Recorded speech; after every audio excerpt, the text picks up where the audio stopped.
Okay, so what we're gonna do is we're gonna start by selecting this outer ring right here. You can click drag over it or simply select it. Anyways, once it's selected, we go over to edit and our good old buddy here, duplicate special. Click on its options, edit, reset the settings. Then underneath translate, we're going to want to set the middle field to 3 and scale it's going to be 0.93,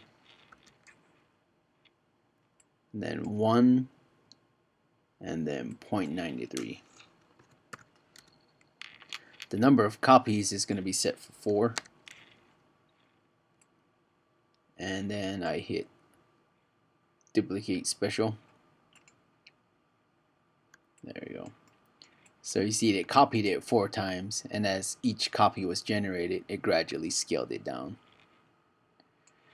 Alright, so now we're going to need to do the same thing with the circle. So once the circle has been selected, we're going to want to translate it, or at least move it along the, let's see, I'm going to translate the value to 13, at least a Y value. You can type in 13 here.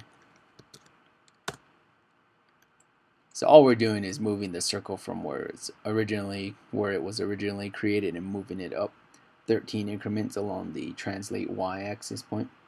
We're also going to scale it, the X, Y, and Z. I'm going to shift select the X, Y, and Z fields here and type in 1.33 and hit return.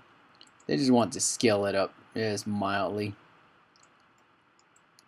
And then I'm also going to use this curve after I've scaled it, after I've moved it. I need to select it. Then they're going to have you do duplicate special again, options, reset my settings, and translate.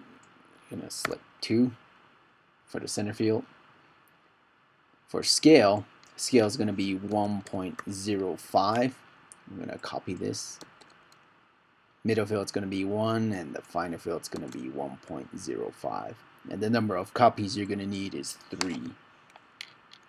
I'm going to hit duplicate. And there we go. So this is what you should have before we loft and make a surface out of all of these pieces, which is what we're going to do in the next section.